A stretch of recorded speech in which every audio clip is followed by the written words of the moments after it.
Deus eterno, enquanto nos preparamos para ver este vídeo, pedimos tua orientação e iluminação, que cada palavra proferida seja um reflexo da tua verdade e amor. Capacita-nos a compreender profundamente os ensinamentos que serão compartilhados e a aplicá-los em nossas vidas. Que esta mensagem seja uma fonte de inspiração, fortalecendo nossa fé e renovando nossas esperanças. Amém.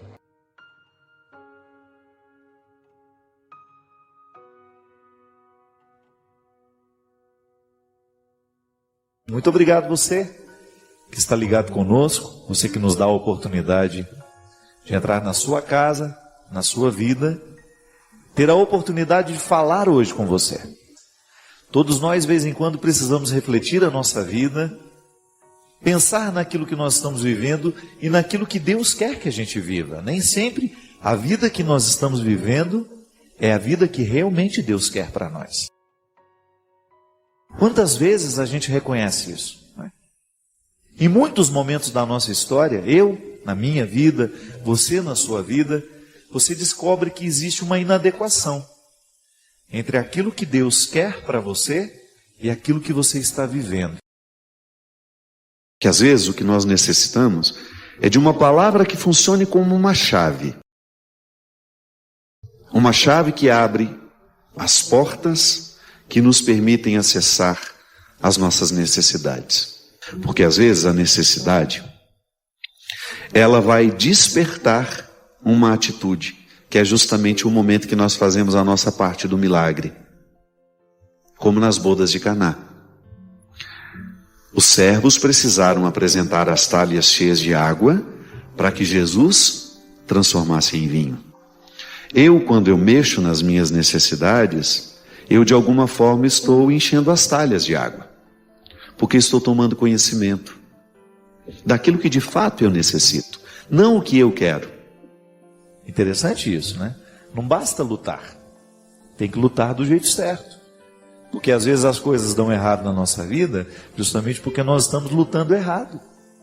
Nós estamos fazendo um movimento contrário do que a gente deveria fazer para alcançar aquele tal resultado que a gente tanto espera. É igual estudar errado. Todo mundo já deve ter escutado falar isso, né?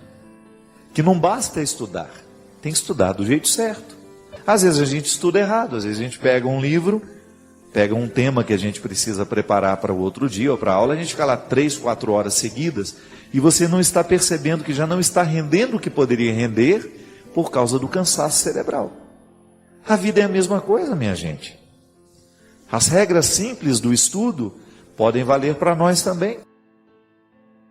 Se a gente não tem, vez em quando, se a gente não se coloca, vez em quando, nessa disciplina de olhar para a nossa vida e de lutar certo, determinar quais são os passos que nós precisamos dar para a gente alcançar os resultados, a gente corre o risco de perder a oportunidade do crescimento. Que a vida é assim. Se você pega a semente, se você vai lá na filosofia grega, a semente, ela tem todo o potencial da árvore, mas ela ainda não é a árvore, mas ela tem a potência, ela tem o potencial guardado dentro dela. E é interessante, Jocélio, porque o cristianismo, quando compreendido como uma potência que se torna ato, como uma potência que vai vivendo o processo do vir a ser, ele fica tão saboroso, porque você vai descobrindo que o que Deus quer que você seja não é uma outra pessoa.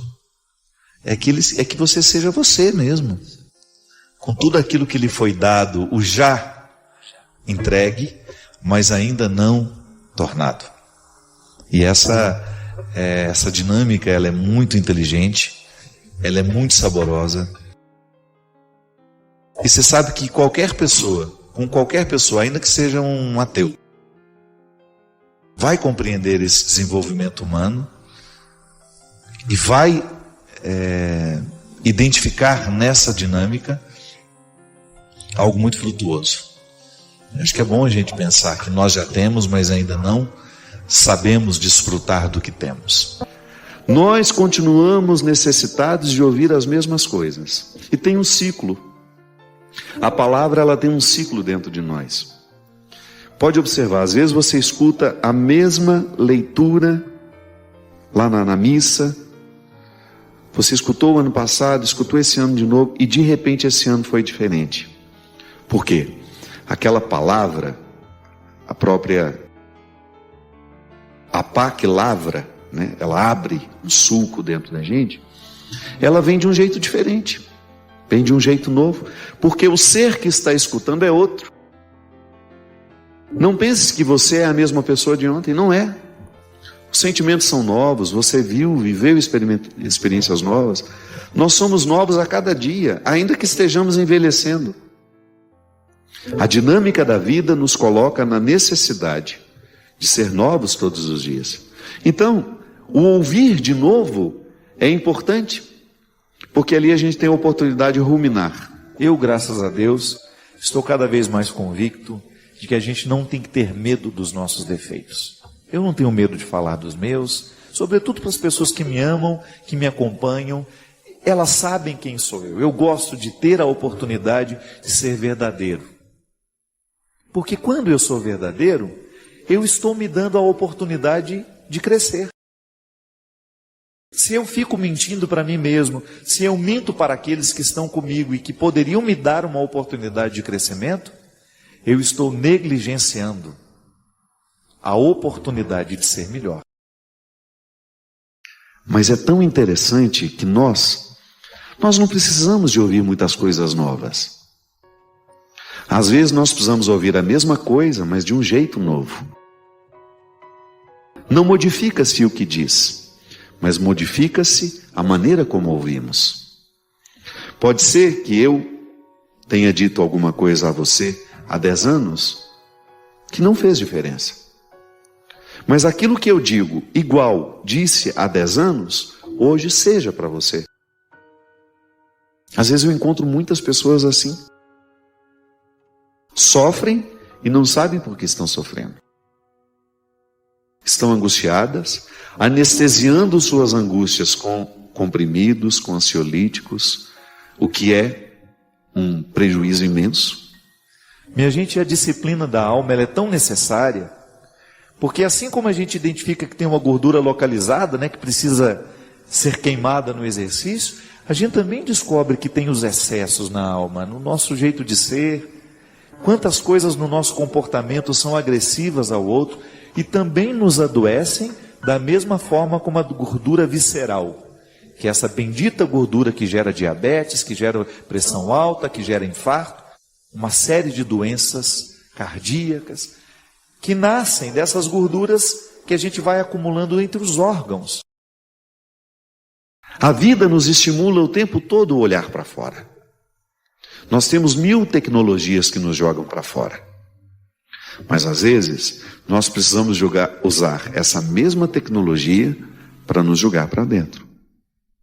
Como é que isso acontece, padre? Pode ser que esteja acontecendo agora, neste momento. Eu sei que você tem 1000 canais de YouTubers por aí. E eu sei que os seus filhos assistem esses canais. Alguns nos jogam para dentro, outros nos jogam para fora. Eu não fico o tempo todo buscando coisas que me jogam para dentro. Eu também gosto de coisas que me jogam para fora, que me façam perceber o mundo, mas quando isso é em excesso, eu me torno desconhecido de mim mesmo. Eu fico um estranho para mim. Aí não sei por que estou triste, não sei por que estou desanimado, não sei por que estou apático, não sei por que estou sofrendo. Por quê? Estou desaprendendo a autocontemplação. A nossa realização, ela passa por aquilo que nós sabemos de nós. Então, se eu vou à missa diariamente, se eu faço as minhas orações, se eu tenho um contato com essa palavra, mas não sou capaz de transformar o meu jeito de lidar com aqueles que estão ao meu lado, se eu não busco essa delicadeza no trato com as pessoas, se eu não sou nem educado, né? Eu estou permitindo que esse evangelho me transforme? E o pior de tudo, estou me tornando um contratestemunho para quem me vê. Que uma coisa é você tomar as suas decisões e arregimentar a vida a partir das decisões que você tomou, de repente você ser capaz de colocar regras na relação com as pessoas e até mesmo estabelecer uma certa distância que você julga necessária naquela hora. Outra coisa é você destratar as pessoas. Outra coisa é você ser grosseiro com elas, você ser indelicado, você dizer o que o outro não merece ouvir, você até ser agressivo, porque às vezes as pessoas são agressivas e não estão percebendo. Estão sendo cruéis umas com as outras e não estão percebendo. Mesmo que a vida tenha te dado muitas oportunidades, mesmo que você tenha ficado doutor, que você tenha ficado muito rico, que você tenha tido muito sucesso na vida, o seu jeito de olhar para as pessoas e o seu jeito de ser gente será a partir da humildade e da simplicidade do Mestre. Administrando melhor os nossos excessos, mudando o jeito como nós olhamos para as pessoas que trabalham com a gente, mudando o jeito como nós interpretamos os que estão ao nosso lado. Sempre digo isso, eu acredito de fato nisso. Quando Deus entra na nossa vida, Ele modifica, a primeira coisa que Ele modifica em nós é o nosso olhar. Tudo tem seu tempo, há um momento oportuno para cada coisa debaixo do céu. Tempo de nascer, tempo de morrer, tempo de plantar, tempo de arrancar o que foi plantado, tempo de matar, tempo de curar, tempo de destruir, tempo de construir, tempo de chorar, tempo de rir, de lamentar, de dançar, tempo de espalhar pedras e tempo de as ajuntar. Tempo de abraçar e tempo de afastar-se dos braços. Tempo de procurar, tempo de perder.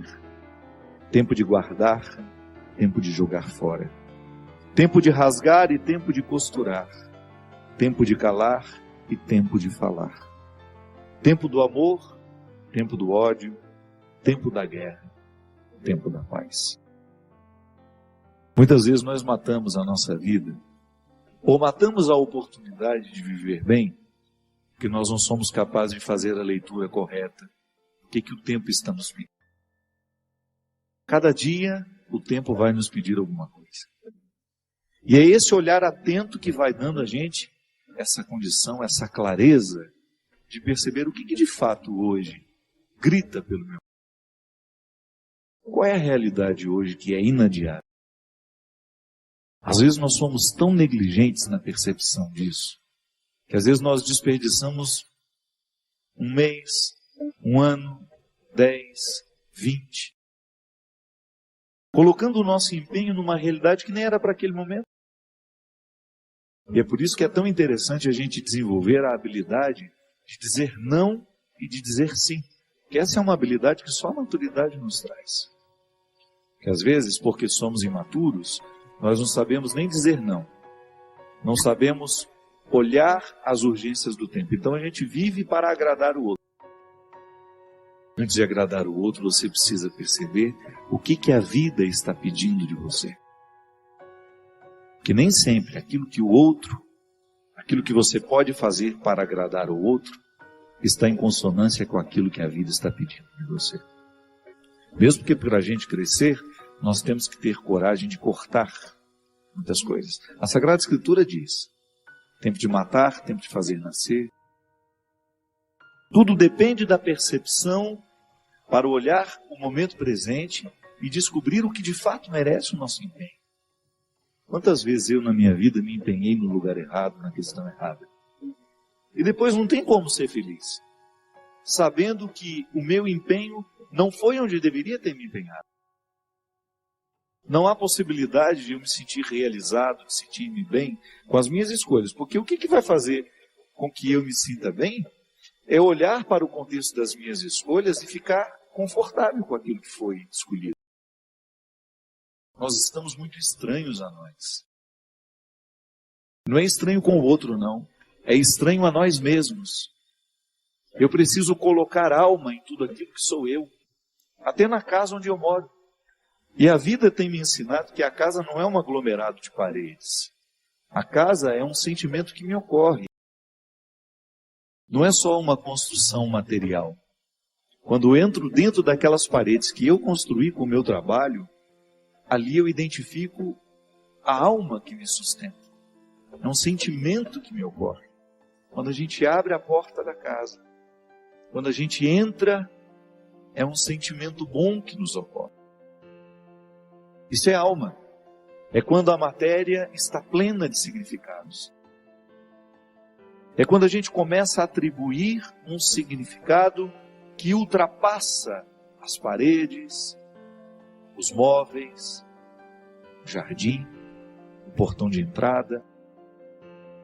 E é interessante que a qualidade da nossa vida depende e está intimamente ligada à nossa capacidade de depositar a alma nas coisas. Eu não estou falando dessa alma, do significado mais profundo da nossa vida, dessa dimensão espiritual que me conecta com a eternidade. Não. Eu estou falando de tudo aquilo que vive e que faz sentido à matéria. Traz sentido àquilo que é material. Então a gente usa de maneira inadequada o termo alma.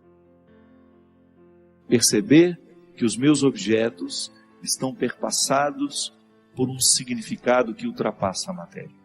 Como dizia Rubem Alves, né? Existem coisas que são mais que coisas. São coisas que nos fazem lembrar. Isso é, virar um sacramental. Da mesma maneira como eu trago uma lembrancinha da viagem. Aquilo é para mim apenas um sacramental de alguma coisa que foi boa, que foi vivida, que foi experimentada, que me fez bem. Na minha oportunidade de colocar alma nesse corpo, nessa oportunidade única que eu tenho de viver diariamente bem a minha vida e assim inflar ar em tudo isso, da mesma maneira como eu percebo essa outra alma da minha casa quando chego de um sentimento que me ocorre. O viver bem, me trazendo a consciência de que hoje, quando eu observo as urgências da minha vida e me empenho, eu estou colocando alma no meu corpo. Agora, quando eu percebo que eu não estou fazendo, que eu não estou me empenhando para viver bem, eu estou sim fragilizando os recursos da minha alma, que são justamente para me ajudar a viver bem a própria vida do corpo. E nós muitas vezes negligenciamos a observância do tempo, como na Escritura que diz: tempo de chorar e tempo de rir. Há momentos que a própria vida te mostra a necessidade de chorar, de julgar para fora os seus excessos, de não ter medo da tristeza, de permitir que essa tristeza cave dentro de nós as suas riquezas e que nos ajude a encontrar a pedra preciosa que só o sofrimento poderia nos levar a conhecer. Depois vem o riso. O riso não nasce por acaso. A gente já cantava aquela música também, né?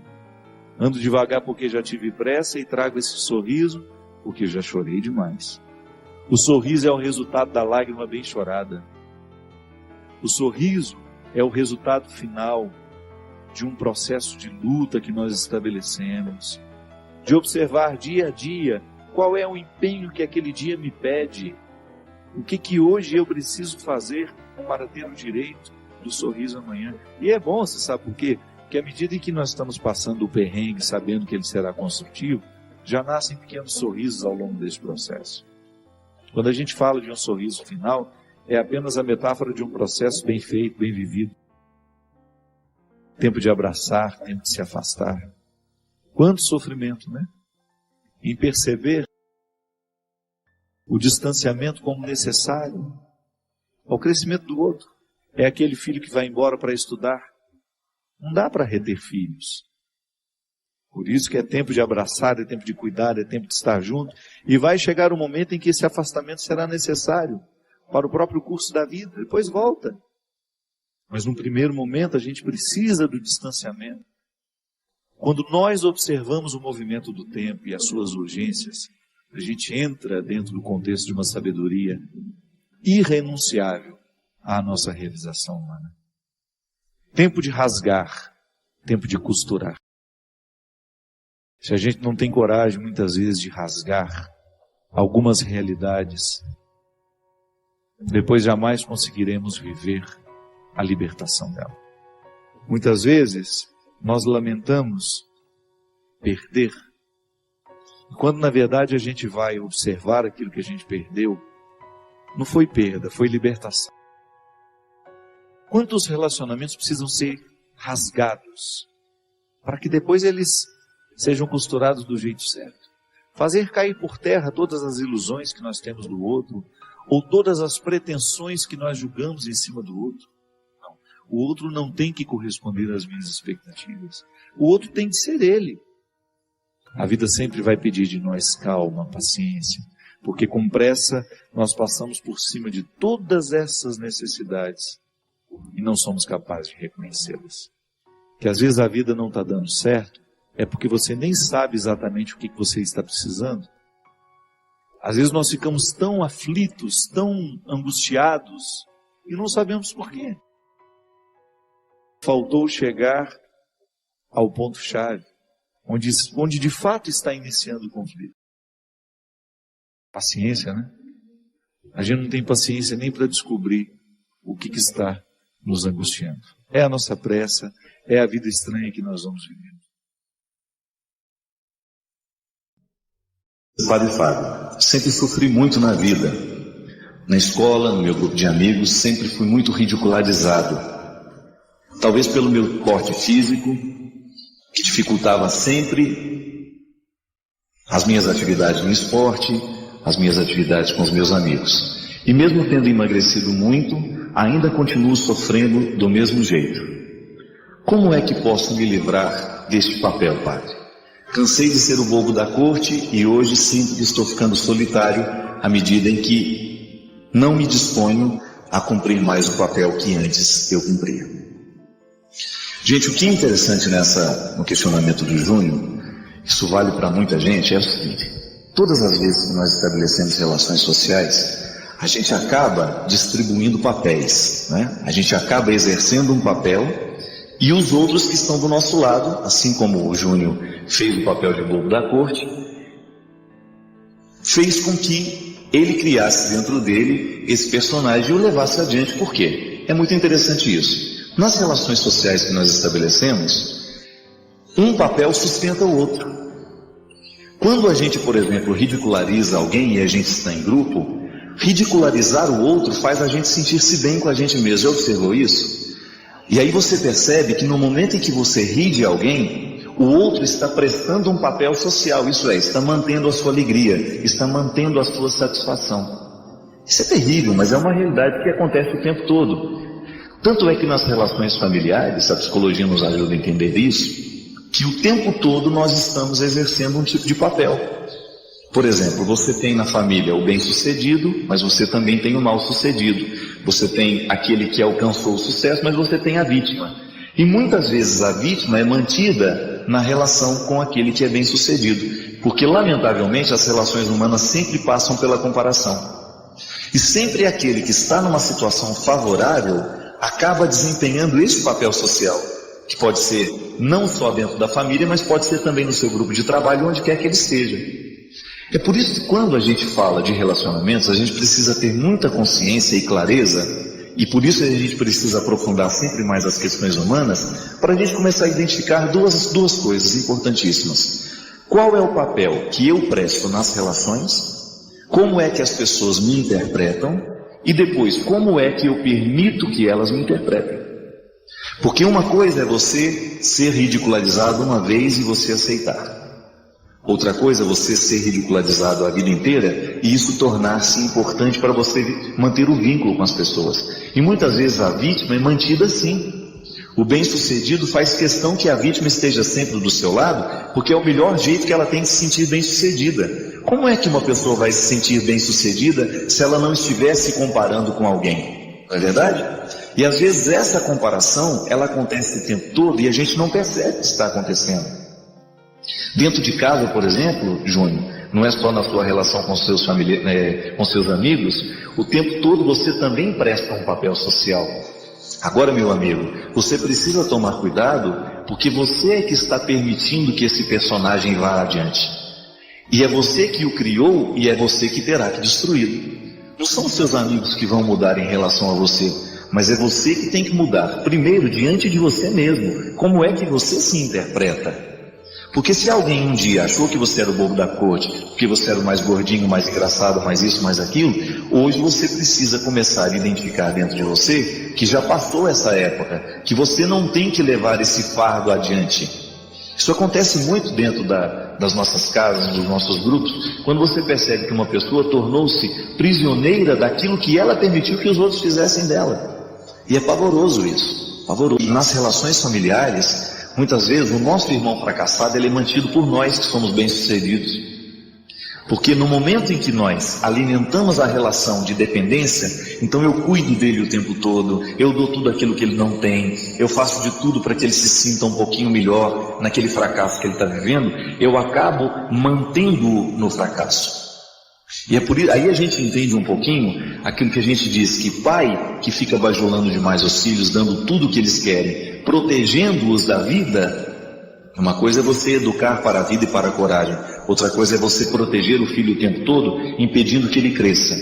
O que você faz é justamente isso, você cria já um filho fracassado, porque você não o prepara para as dificuldades da vida. Então fica aquela relação de criar dentro do filho um personagem, que é o filho que você queria ter, um filho sempre preso a você, um filho sempre dependente. Não é para isso que a gente tem que educar os filhos da gente. A gente tem que tomar muito cuidado para a gente identificar qual é o papel social que nós estamos exercendo dentro de casa e fora de casa. Isso é uma questão de conduta, de você descobrir se aquilo que você vive de fato é o mais honesto que você pode viver. Ninguém nasceu para ser bobo da corte.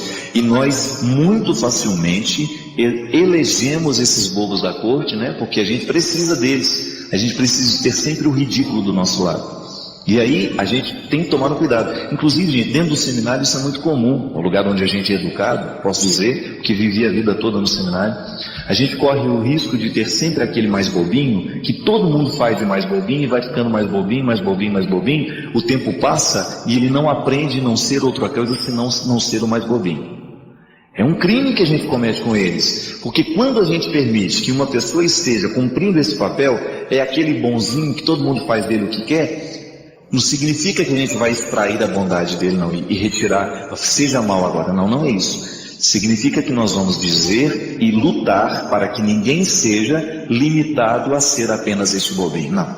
É disponível, mas também não será bobo de todos, né? É aquele que vai ficar sempre disponível, mas então vamos descobrir um jeito de fazê-lo crescer a partir dessa disponibilidade para que isso não se torne um fardo para ele com o tempo. Isso é muito natural acontecer. Realmente você precisa tomar consciência daquilo que você permitiu que os outros fizessem com você. E não é esperar que os outros mudem não, meu filho. Ninguém vai mudar, tá bom? O papel que você exerceu já está decorado por eles. Quem tem que mudar o roteiro do filme, da história, é você. Porque na sua vida, quem manda, quem é o diretor, quem é o escritor, o roteirista, é você. Só Deus sabe. Só Deus sabe o quanto que eu me refaço, o tanto que eu fico mais inteiro através deste programa, através de tudo que Deus já me permitiu viver aqui nesse território, através de vocês que me recebem em casa, e toda quarta-feira me dão a oportunidade de ser padre, de poder partilhar a minha vida, de poder refletir a vida dos outros aqui de uma maneira respeitosa, tornando-a matéria-prima da nossa evangelização. Aí volto à música, o porquê de estar dizendo tudo isso, né? Seja o meu melhor amigo. Isso me comove. E eu acho que esse é o maior desafio que eu vivo como homem e também como padre. Porque eu quero que Jesus seja o meu melhor amigo, sim. Porque eu aprendi que se eu estiver próximo a Ele, ser melhor amigo dele, eu vou respeitar o que Ele me pede, porque a gente trata um melhor amigo assim. Sobretudo quando você sabe que o seu melhor amigo é muito melhor que você. Quando ele tem muito mais lucidez que você. quando ele tem muito mais história que você. Ele é meu melhor amigo. Eu quero ficar parecido com ele no meu dia a dia, porque eu acredito que a qualidade do meu ministério depende dessa semelhança. Eu quero ter a mesma disponibilidade que ele teve. Eu quero viver parecido com ele na sua capacidade de amar, na sua capacidade de acolher as pessoas. E poder dizer para ele todos os dias, em todos os momentos da minha vida: Senhor, eu estou aqui. E se o Senhor precisar deste pobre homem hoje, age através de mim, age através dele. E seja o meu guardião, me proteja de todos os males, me proteja de todos os excessos, me proteja de tudo aquilo que pode retirar a minha inteireza, me proteja de todos aqueles que não me amam do jeito certo, me proteja de todos aqueles que de alguma forma querem banalizar quem eu sou e a riqueza do ministério que o Senhor me confiou. Faço essa partilha porque essa alegria que hoje me invade, essa alegria que hoje me convoca, alegria é sempre uma convocação, né? Eu quero repartir com você para que você também sinta-se convocado por ela, pela alegria que brota de ser amigo de Jesus. Eu sei que às vezes a gente compreende a religião como obrigações, né? Como situações que nos obrigam a fazer isso, a fazer aquilo. Não, esqueça isso. Nós aqui na Canção Nova queremos vivenciar e experimentar isso na nossa vida e depois convencer aqueles que nos assistem, aqueles que nos leem, aqueles que nos escutam, que ser amigo de Jesus não é um fardo, pelo contrário, é um privilégio. E que ter Jesus como melhor amigo é uma garantia de que nós seremos bons amigos dos outros também. Porque toda vez que nós fazemos a experiência de ter Jesus como o melhor amigo nosso, nós ficamos mais atentos à maneira como nós somos amigos dos outros. Eu sei que neste tempo tão marcado pela falta de confiança, pela falta de fidelidade, né? Às vezes eu encontro tanta gente traída, machucada, confiou em alguém, e aquele alguém em quem ela confiava traiu a confiança, não foi fiel, contou aquilo que era tão particular, aquilo que era segredo sagrado, né? Segredo sagrado, bonita a junção das duas palavras, né? Banalizou o sentimento. Eu sei que neste tempo onde nós estamos tão à mercê da violência do outro, não estou falando da violência física, não. Estou falando da violência que invade, que atenta contra aquilo que é sagrado para nós. Tantas pessoas estão hoje sendo violentas contra os valores que nos fazem pessoas. Ter essa mística. Eu sei que as pessoas vão nos trair, mas se a gente for melhor amigo e deixar que Jesus seja o nosso melhor amigo, eu digo agora e quero dizer isso sempre, o meu melhor amigo é Jesus. Porque é Ele que me salva todos os dias, é Ele que me reconcilia, é Ele que me recebe de braços abertos, mesmo estando eu tão ferido, tão machucado, tão pecador. E quero que Ele seja o meu melhor amigo. Como? Eu quero que Ele seja a minha referência o tempo todo. Eu quero que Ele seja o meu caminho, eu quero que Ele seja a minha verdade. Ricardo Sá agora há pouco tuitava e falava sobre isso, do valor da verdade. Como é bom a gente lidar com a verdade, por mais dura que ela seja.